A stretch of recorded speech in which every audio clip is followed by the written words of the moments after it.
Good evening. I'm Socrates, Garrett, and we're broadcasting live from right here in Jackson, Mississippi, the heart of the Deep South, right here in the African-American-owned broadcasting studio. WeBelieveDigital.com, our own platform. And so it's critically important that in the African-American community, we control the narrative. I look forward to receiving opportunities to show and advertise your products for goods and services and to move your brand along in this community. We're broadcasting live on Facebook. On We Believe Digital Podcast, go to Roku and download our app. We Believe Global with shows like this to bring articulate, intelligent conversations and dialogue to our platform. So I'm here to continue sounding the alarm. This is how the South is going to rise again.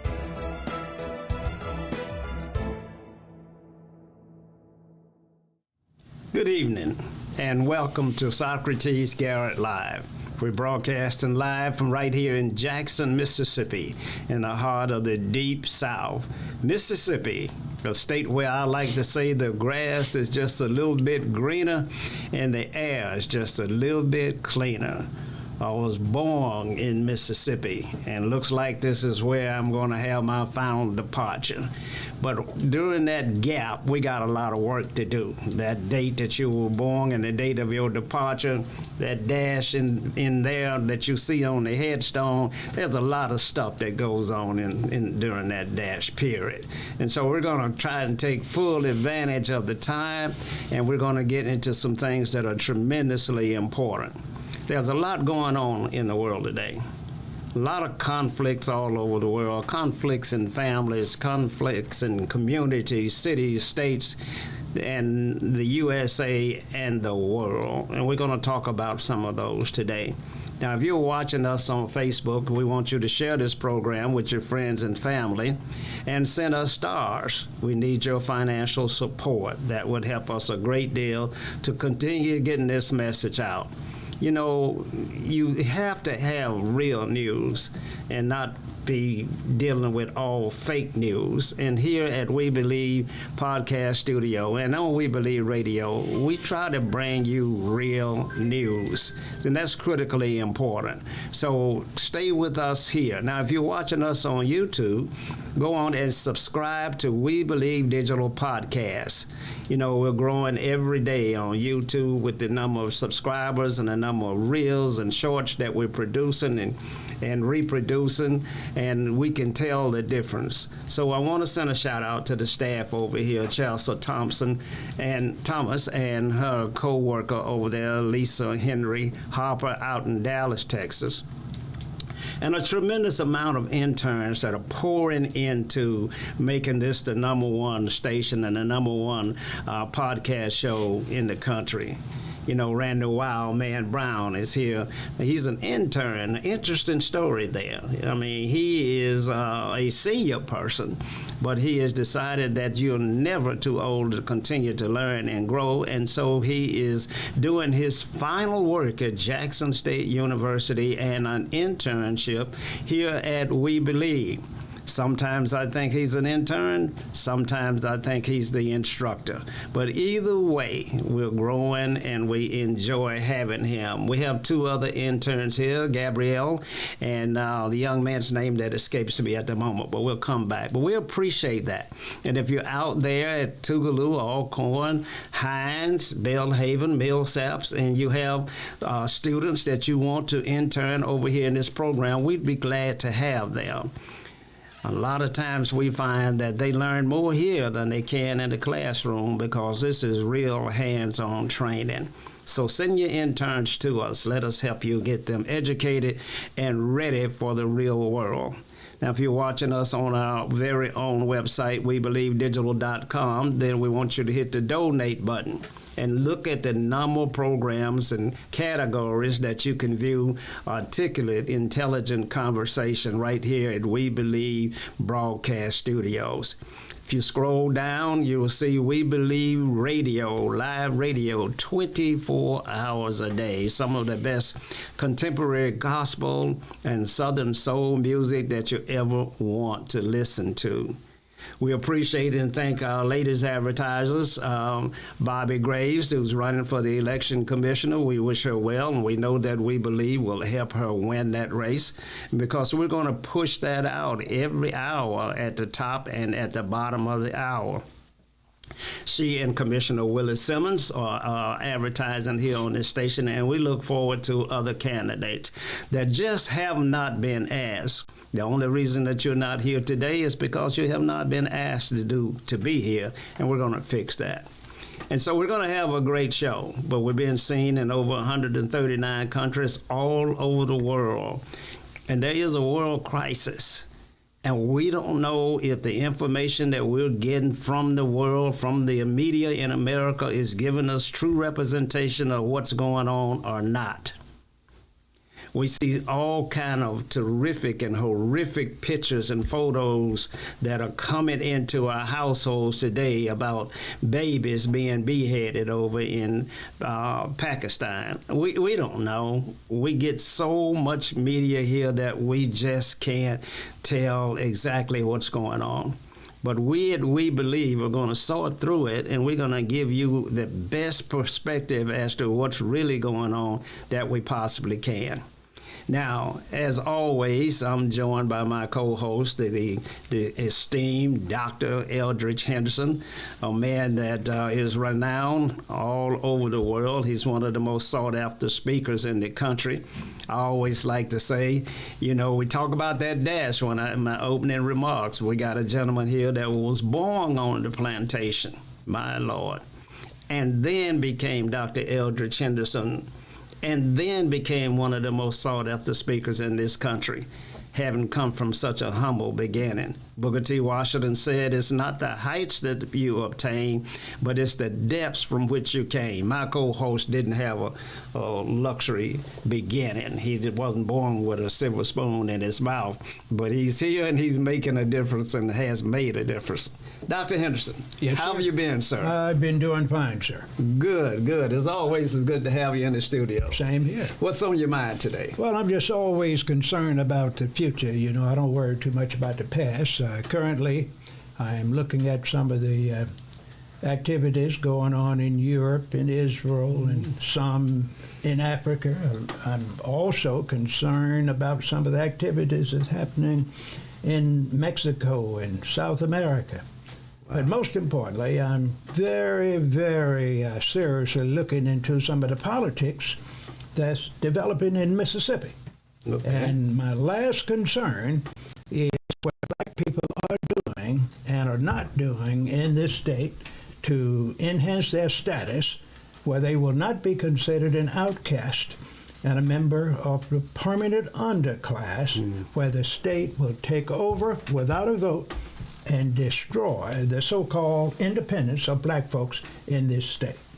Well, Doc, I too share your vision that if we don't come up with a strategic plan, that the outcome for African Americans will not be good. So we're going to dive right into it. I want to talk about it. Today is my birthday, Doc. Thank you. So I'm glad to hear you say that. That's a thank you for me, man. You're still here doing well. Yeah, I think it's a great thing to have a birthday and you're still feeling that you have 30 or 40 more years or longer to contribute to the great things that's going to happen in Mississippi. Absolutely. I feel that way. I feel good. I feel like that we're here for a purpose, that you and I are trying to make a difference. We have made a difference, and we will continue to do that. But the task is sometimes overwhelming. The difficulties and the rocks that are put in your path can be very challenging from time to time. And as you get older, even though you have the wisdom, you run a little short on fuel, on the energy level. You have to stop and refuel more often than you have done in the past. But I notice you keep your weight down, so you're not overeating, not overfueling. You seem to be in good shape and ready to go. Well, that's fact. See, I have a prioritized corrective action plan that I review every 30, 60, and 90 days. When you set goals, sir, and don't ever forget this, set the goals you want to achieve, but not what you're going to do next year, 10 years from now. You say, I'm going to do what I'm going to do in 30, 60, or 90 days. You have that set, and you monitor that. Now, you take this from that 5, 10, or 15, or 30-year plan, what I call that prioritized corrective action plan. You will then maintain your health, maintain your finances, and you will maintain your, what I call personal relationships with your friends and enemies. And since you always have to maintain, you have to look at the good and bad and make selections and delete things that are not in your interest and move on. And that's why you can live to work to be 100 years of age and not even worry about 2 or 3 days in the hospital. Well, I tell you, my doctor told me a long time ago, he said, I may not be able to extend your life, but I think I can fix it where you won't have extended downtime. So you'll run to the end and just fall off the face of the earth. Like my dad died trying to get up on his lawnmower. He didn't die in the bed sick in the hospital. He was trying to get something done, and the Lord called him home. That's the way to do it. That's the way to go, sir. So tonight we're going to be a little bit lighter, and we want to talk about some things. It's hard to be lighter with all of the tragedy in the world, but let's try it. I want to talk about Mississippi treasurers, Doc. Let's do it. Let's do it. And Mississippi treasurers will have to start with the Mississippi hometowns. What is your hometown? Well, my hometown is a wonderful city in Hinds County, Mississippi, called Bolton, Mississippi. That's a small town, probably about 600 people. When I was born, after I left the Delta, after a week or two, we moved into the area called Orange Hill, Brownsville community, and going to Bolton once a week was one of the greatest things in my life. To be able to get to Bolton was what I lived for 5 days. And on Saturday, we would always get a chance to go there, and we didn't have any problems unless we stayed beyond midnight. They had a curfew. At midnight, you had to get out of Dodge. Who had a curfew? The city leaders. The city leaders of Bolton. How many traffic lights did y'all have in Bolton? Well, we were very fortunate. We had one, but now they don't have not one. They have a 4-way stop sign. So we have made some progress, and in some instances, since the last 30 years, they haven't made so much progress as far as infrastructure is concerned, especially transportation and lighting. Wow. You have in your hometown then, you have a great influencer there in Congressman Thompson. Is he from Bolton? He's from Bolton, and he's one of the greatest congressmen that we have ever had from the state of Mississippi. He's been around for a long time politically because he is well seasoned. He didn't start at the top of the political scheme. He started off as a low alderman in the city of Bolton, Mississippi. With 600, population of 600. That's right. It might have been 2 or 3, 30 more at that time, because as the years passed, every year or 2 or 3 will leave Bolton, 2 or 3 old ones will return, and it's been basically about the same. But Mr. Thompson started off there through his mother's and father's interaction in the community. They had good reputation. And he was trained to be an independent person. Independent.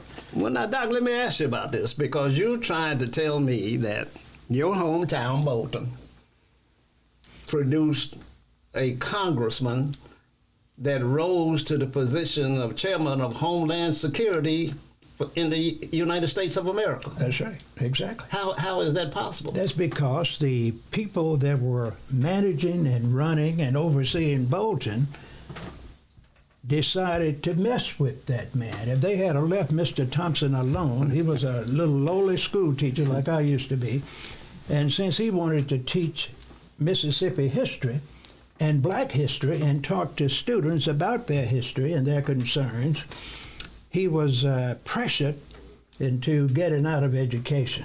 Oh, they fired him. Well, I'm not going to say that, but he was just pressured. You can say what you want to say. Okay. Or he was encouraged to leave. Right. Even though the man had a great education. He went to a famous college called Tougaloo College, had a great education, a wonderful liberal arts college, is still going strong in Mississippi, especially in central Mississippi. And he then did something that was not expected. He decided to get involved in politics. And back in those days, the so-called founding fathers of Bolton, and 2 or 3 of them are still alive today, didn't want him to be in politics. But he persisted. Wow. Now we're getting ready to go to a station break, but I want to come back and deal with Bolton and Mississippi treasures. Let's do it. And I want to deal with, if we say Bolton maybe has produced the #1 Mississippian of all times. I'm sure that down in Jones County, where Mr. Johnson came from, down in Laura area, that he went on to start Jet Magazine and Johnson Publishing and things of that nature. Maybe he is the #1 Mississippi treasure, or maybe it's someone else that we're going to talk about. But when we come back after this station break, we're going to talk about our hometown, my hometown, Canton, Mississippi, and we're going to see exactly who was the biggest influences in that little city. And stay tuned. We'll be right back after this commercial. Are you dreaming of becoming an entrepreneur, but you're not sure where or how to start? At Entrepreneurs Academy 101, our online program will guide you step by step on how to start and grow your own business. We offer courses such as how to write a business plan, how to create a budget, and so much more. Our online training program is designed for you to learn at your own pace, and there's no set order to complete this program. Because our academy is online, you have the choice to learn with a group, with friends, or individually. Upon completion of the entire curriculum, you will receive a certificate of achievement to acknowledge that you have completed the training needed to become a. So enroll today to design the life that you love. Contact your entrepreneur coach, Brenda Myers, at 601-672-0695, or visit our website at www.entrepreneursacademy101.com for more information. We're back, and you're watching Socrates, Garrett Live, and we're broadcasting live from right here in Jackson, Mississippi, a state with less than 3 million people, where I always say the air is just a little bit cleaner and the grass is just a little bit greener. I want to send a shout out right now to a gentleman that is helping us move this station, this broadcast station, and this radio network along, and that is Purtis Williams. He came in here and started a show called Audit, and I never could understand how he spelled audit, but he told me that's what it spelled, AWDID or something like that.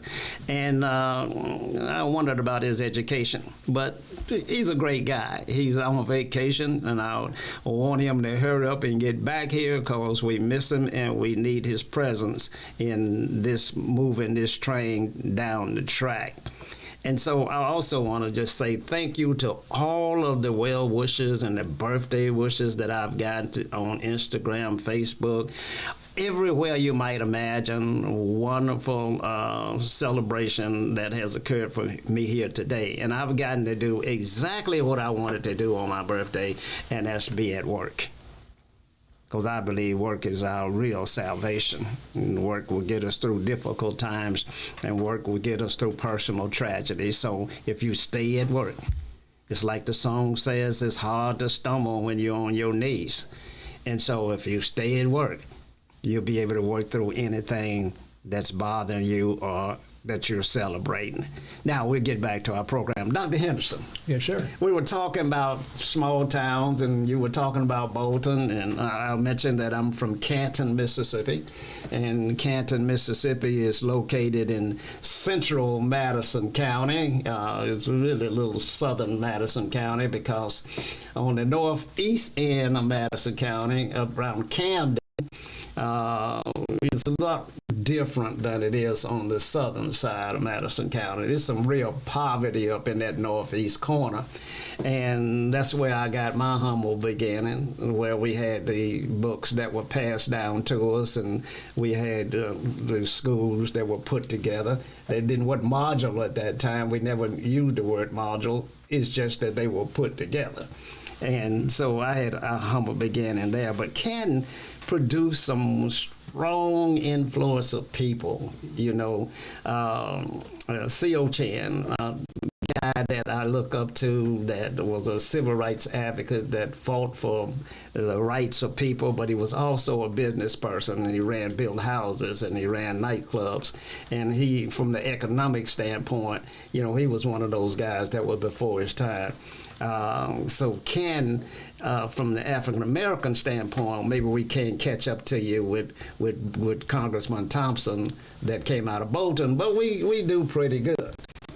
Now, I want to talk to you about, black tragedy in Mississippi as well. And I want to know, before we leave these hometowns, the largest towns in Mississippi, do you know what they were or are? Well, in the early days, Natchez, Mississippi, Jackson was nothing but just a little stopover at the time. Meridian had a lot of ability and potential during the early days.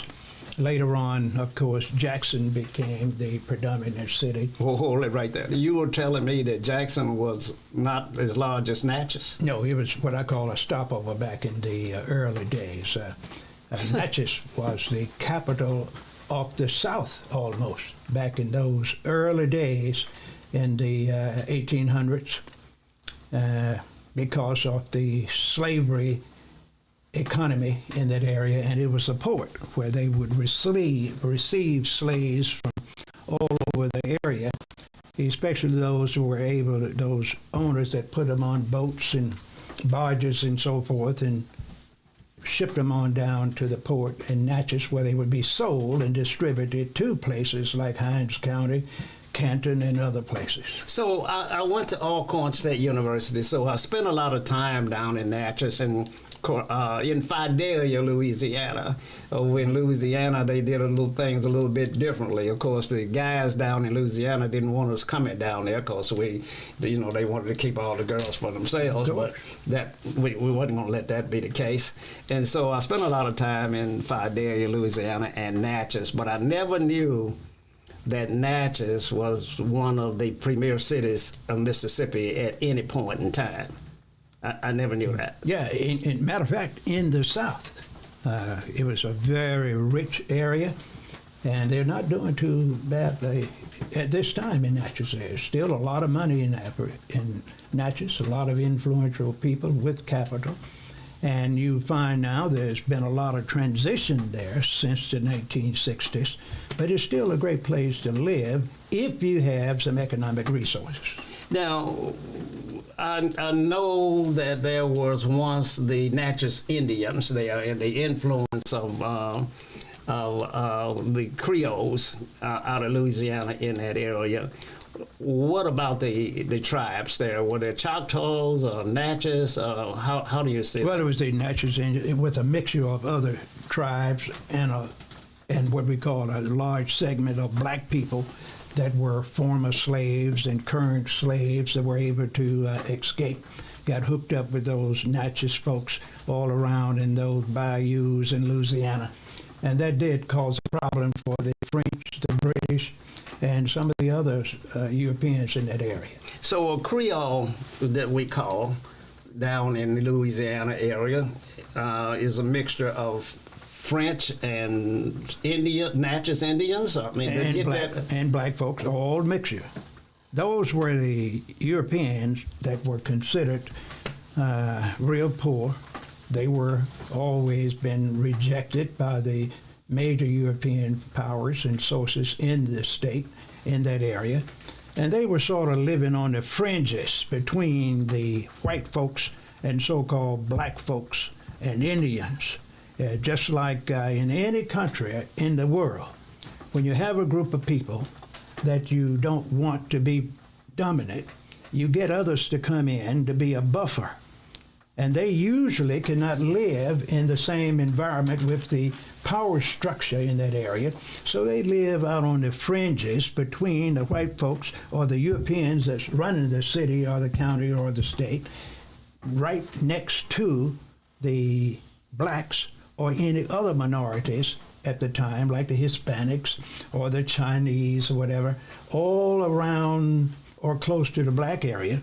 And since the blacks were always considered an outcast and a permanent member of the underclass, they had all the harsh rules against them, and they couldn't own businesses. It was against the law to own businesses for black folks during and after slavery up for a while. I mean, businesses that were significant. Now, the power structure didn't mind a black person selling a little whiskey and doing some other things because they benefited. But they wouldn't give him a license, for instance, if he was able to go somewhere and learn to be a plumber or electrician or had carpentry skills. You couldn't get certified to do that, so therefore you couldn't get into contracts.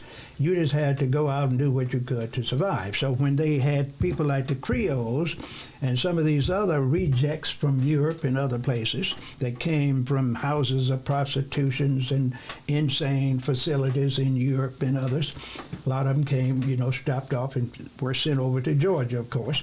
But the thing is, those folks were taking advantage of the ills that black folks had. Here, thousands of black folks in the South had the ability just to work enough to survive.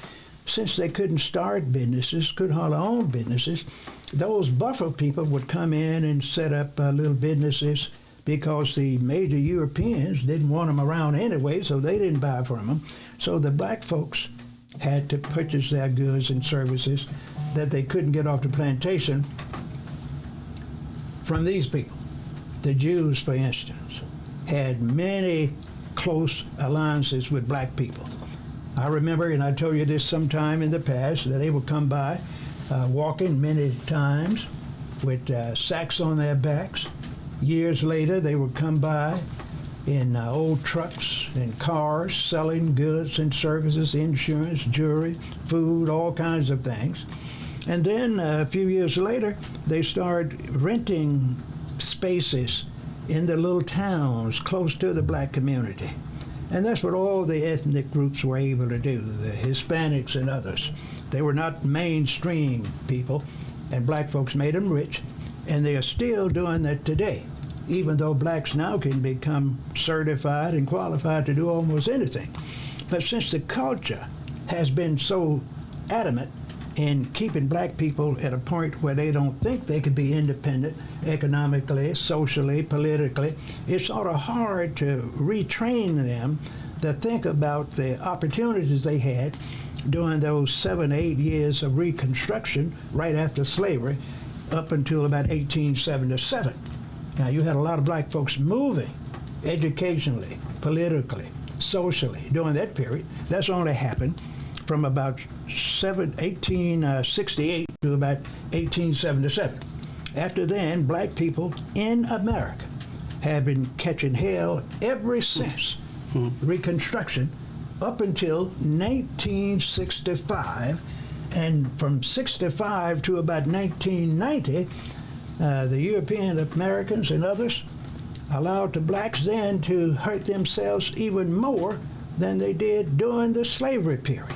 We were just dehumanized with drugs and alcohol and redlining, the ability not to be able to get money to buy a home when you lived in the ghetto and you couldn't get away. You had to live 2 and 3 families in one little house and sometimes in one room because they only had certain areas for blacks. And when your relatives from Mississippi would come up and you were able to get there 5 years prior, they had to live with you until you fight the other fringe people that were living there. You had to take their area, or they would take yours. It was just terrible. It was terrible. Now let's say, Doc. Now, you made some statements there that I got to go back and unpack. You seem to imply that the people that came into this country, into the South, into the Natchez area, into the Natchez Indian tribes, were some sort of rejects, or some. You even said some maybe from the insane asylums, people that were turned out of prisons. Is that consistent with the same group of people that came into what we celebrate as Plymouth Rock and things of that nature? You're almost on point there, but it's their, what I call, upper class that caused all the turmoil and poverty almost anywhere because they are looking at consolidating the means of production for themselves and their family. So they're going to always find somebody to work for little or nothing, put them in what I call defined areas so they won't be living too close to them. They're going to make sure they don't get much education so they can't move up educationally. They're going to miseducate them because they're going to control the schools and materials that.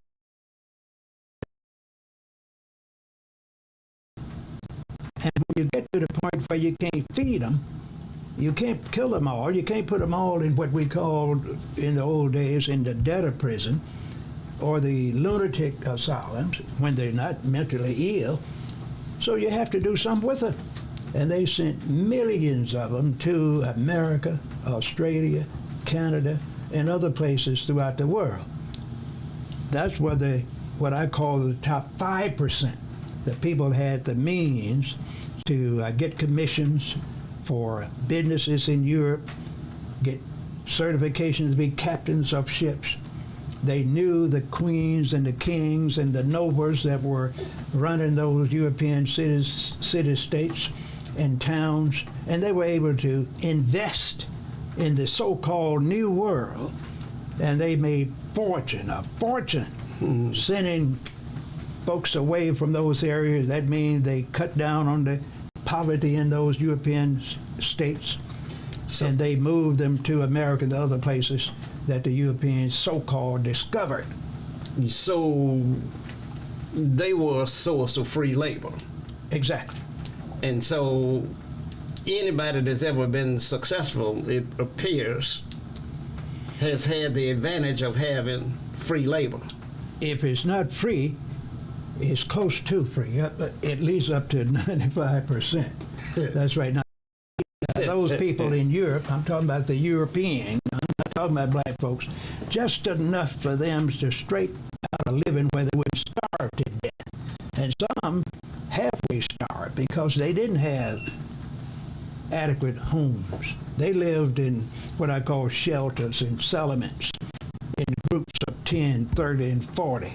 Had to go and pick up food off the streets to eat, kill wild animals, rats, and all kinds of things to survive. People don't like to talk about it. Well, Doc, we got to go to a commercial break, but we're going to get back, and we're going to deal with that for a moment because I think we might understand better how we got to where we are. You're watching Socrates Garrett Live at our broadcast studios right here in Jackson, Mississippi on We Believe Broadcast Network.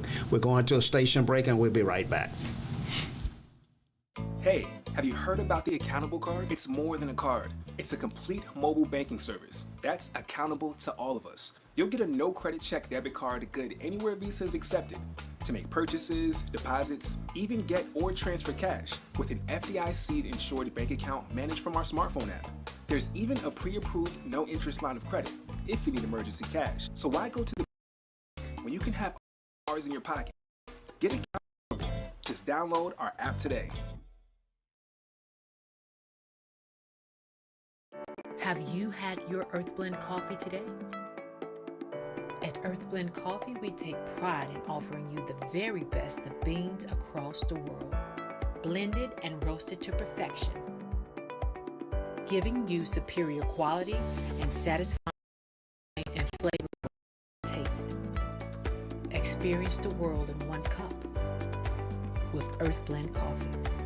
To order, visit earthblendcoffee.co now.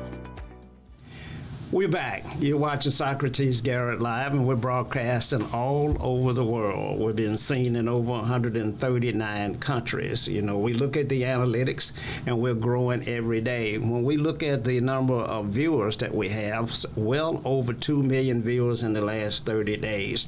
Our subscriber numbers are jumping. We've doubled in subscribers in the last 30 days.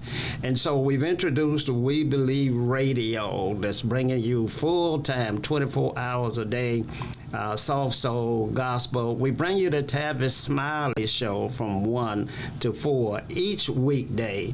And so we got a lot of things going on. We need your support. You can advertise on our radio station for as little as $15 per spot. You can't beat that. And we're getting it out all over the world. I have gotten so many well wishes and so many text messages about my birthday, and people sending me all of those things. What I really want you to do is to get a spot and advertise on We Believe Radio. And those of you that are local, we want you to come in and have your own podcast show here. The talent pool that we're bringing to this broadcast studio is just wonderful. They've got shows out like Comical Conversation with Big Mike, doing an outstanding job with that group. And then you got Big Mooch that's got his show that's rolling every day. And him and Zion had a great show the other evening. So it's a little bit different. You know, when we first started out, we were pretty middle class and stoic and things of that nature. But after we did our poll to see what our audience really wanted, they wanted us to diversify our content. And so we're in the process of doing that. So we have great religious programs. We have great shows like the one here tonight with Dr. Henderson and I, where we deal with real serious issues. But then you can find something to laugh about. Because if you can't laugh, if you can't find a way to laugh, then you're going to have a miserable existence. So I'm going to get right back into our show, but we appreciate you joining us. Dr. Henderson. Yes, sir. We were talking about some things that people don't want to hear.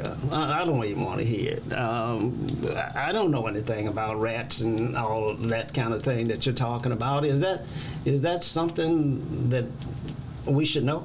We should know it, but it's so embarrassing to talk about.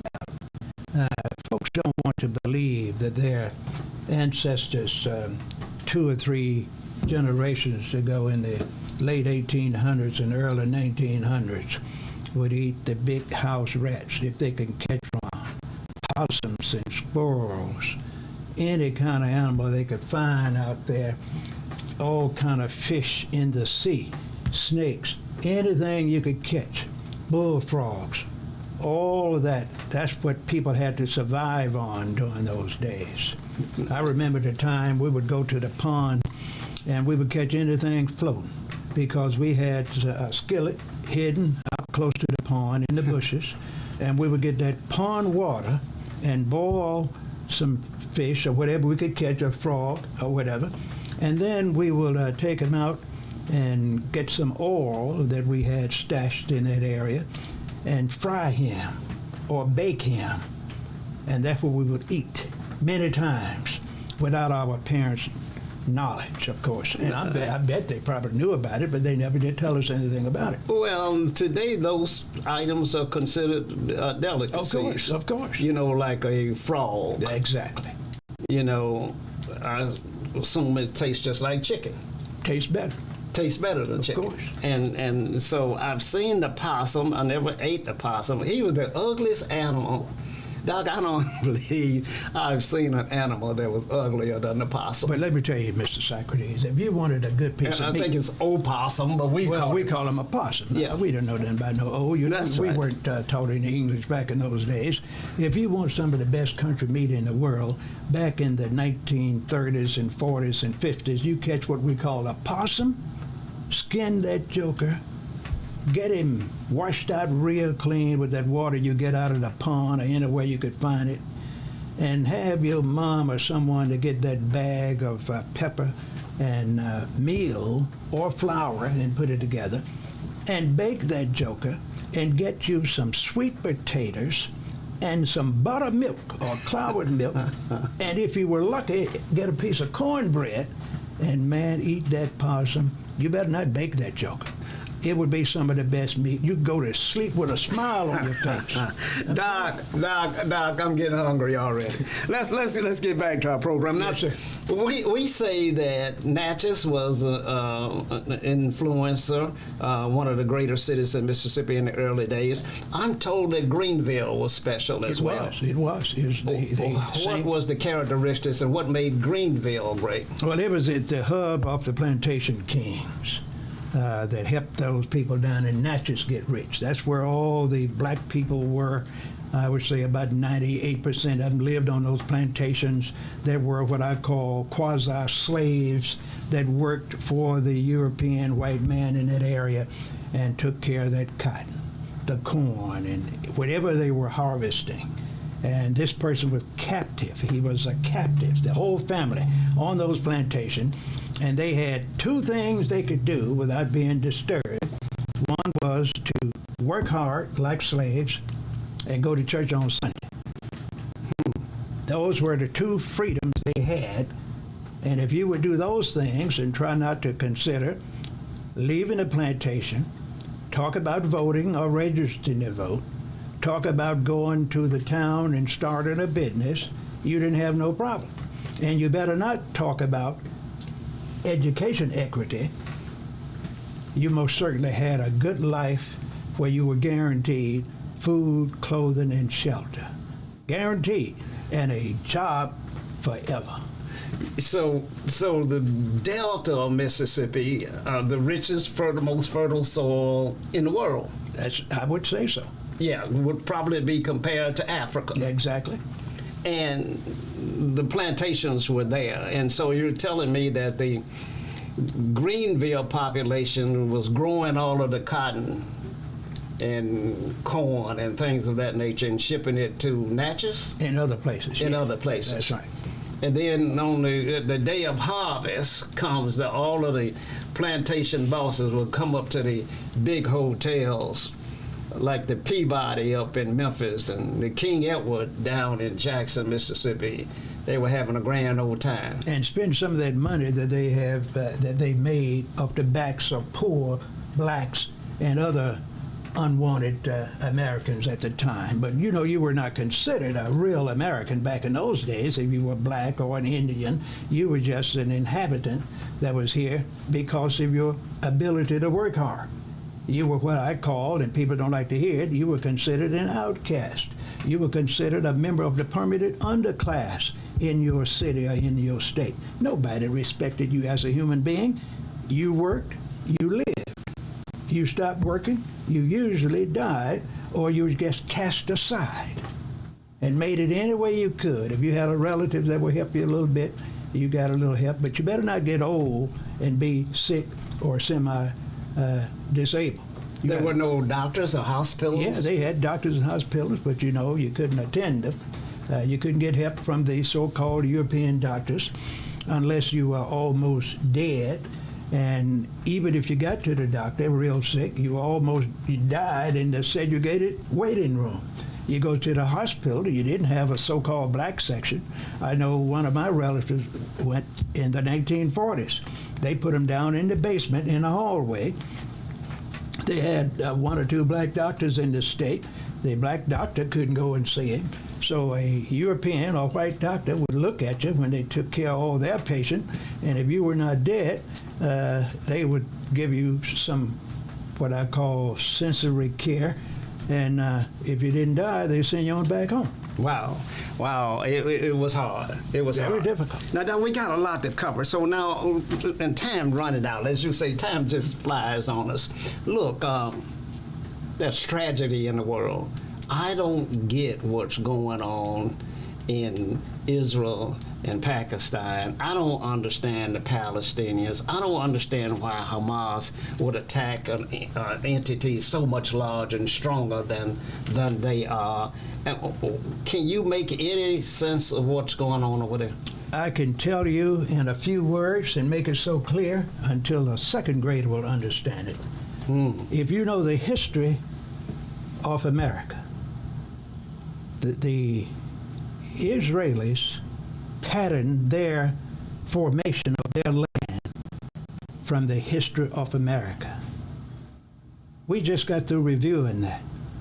If you look at the history of the Jews in the world, they were never appreciated by the other European nations throughout the world. You look at that history, they were always locked into a certain part of town. Even though they were some of the smartest people around, they had to create their own businesses in order to survive. they had to put a lot of emphasis on their religion and their cultural development because they were not acceptable in the mainstream of the European city-states during that time. And that gave the Jewish nations, or the people of the world, an opportunity to pool their resources and use their knowledge. And they gained themselves in an area that I call economic development, and they were able to learn and not be disturbed by the others. And that's why they were so tightly connected. And as they got themselves to the point where they got a little economic independence, they started working with the leaders in Europe. Since they were so hated throughout the world, they said, we got to have a homeland. They used the Bible as the reference that says, Israel is your God-given homeland. They didn't have a state called Israel up until, I believe, 1948 or early 1949. The Europeans, basically the British, got a few Jews, went to Palestine, and illegally declared that they were going to give the Jewish people a certain part of Palestine. A year later, they had a chance to let the Jewish group, small group in a small area, declare themselves a state in 1948. And of course, the Palestinians didn't like it. They took their land. They didn't go and have a vote. The British and others just took it and put them in that area, which later became the State of Israel, because they didn't want them anywhere else in the European world, where they could be free, where they could have their own state. So they did like the Americans did. They went in and took them some land. And that caused a lot of dissension in that area that's showing today that is worse than it was then. They're doing the same thing. When they took that land, thousands of Palestinians had to leave, just like they are doing today. They were abused.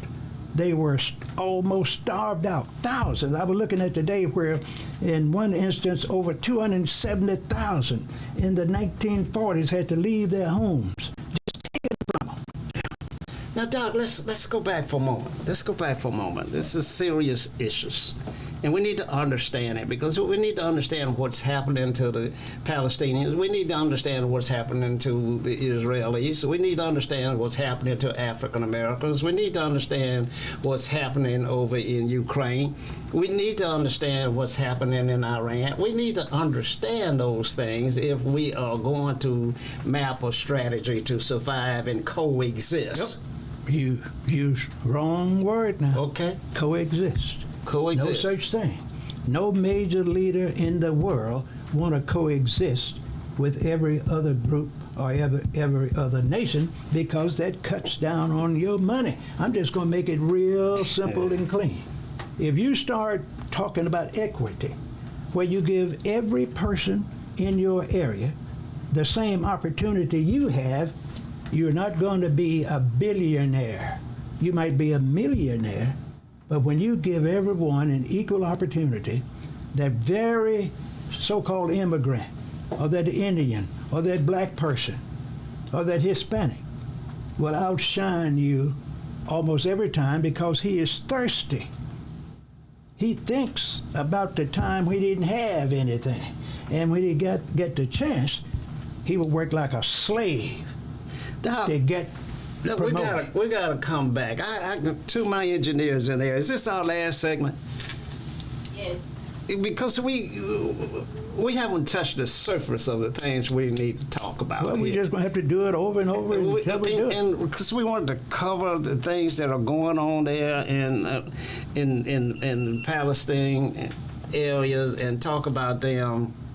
And you said something earlier, and I get the signal that we got to go, but you said something earlier that in the beginning, the Jews associated with the black community, and they were involved in the black community here in the settlement in Mississippi. Yes, of course. And they were on Ferry Street. And all over the place. Wherever the blacks were, that's where the Jews were. They had businesses there. In the black community. In the black community and surrounding areas, because as they made more money and got more respect, they then moved into what we call the mainstream. They got in politics. They got into education and training, which they were already the smartest groups around because they had been discriminated against, so they had to hold together. Now, the difference is black folks didn't have that much sense. Time they got a chance to have some independence, they want to integrate with the very people that say you ain't nothing but an outcast. Save it. Now, we got to go, but we got to come back. You've been watching Socrates, Garrett Live. We got new shows coming. You're going to get the opportunity to join Dr. Henderson with his show that I believe is coming on Tuesdays and Thursdays, so we'll get with the engineers. And we'll have this show, and it's going to be retitled Doc and Sock.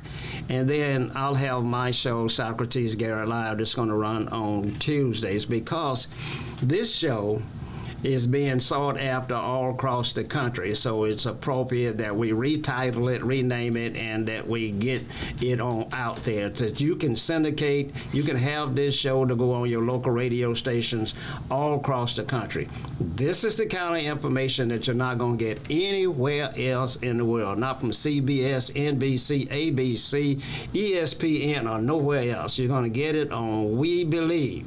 But you got to contact us at 800-492-5186 and negotiate your ability to syndicate your stations with our programs and our content. We got the best content in the world. Now, Doc, your parting remarks. Well, I just want folks to know, Mr. Socrates, that it's an honor to be over here with We Believe. And I decided some time ago that I want to work with you all. You have a great team back there in the producing department. And as you know, I will be starting a new show next week, Tuesdays. I will be in with the podcast, and it's produced through PCAP Media, associated with We Believe. And we are going to come on from 5:30 to 6:30 on Tuesdays. And then on Thursdays, from, I believe we'll be doing 7 to 8, somewhere like that. Yeah. And the show would be called the L. Henderson Real News Show. Organize, don't criticize the human enemies of mankind. And we will address those 5 areas that keeping black people in slavery in 2023. The 5 areas that they can control if they had the proper leadership and training. And we're going to talk about it and tell black people throughout the world that if you in a majority, population-wise, in any precinct, any city, any state, any region, that you ought to control 5 areas of activity from birth to death: education and training, leadership, religion, economic development, and politics. That's your job. Well, and Doc, you don't have to depend on the Europeans and others. Doc, you guys got to come and check out the new shows that are coming. As we said earlier, we got a lot of diverse content that's coming your way. It's been great. We want you to stay safe, enjoy the homecoming celebrations that are going on right here in Jackson, Mississippi for Jackson State University's homecoming, and be safe out there and have a great time. Until next time, stay safe and good night. Looking for the hottest content in the city of Jackson and surrounding areas? Check out WeBelieveDigital.com. Also follow us on Facebook, Instagram, TikTok, and YouTube. We Believe Digital Podcast is here for all your podcasting needs.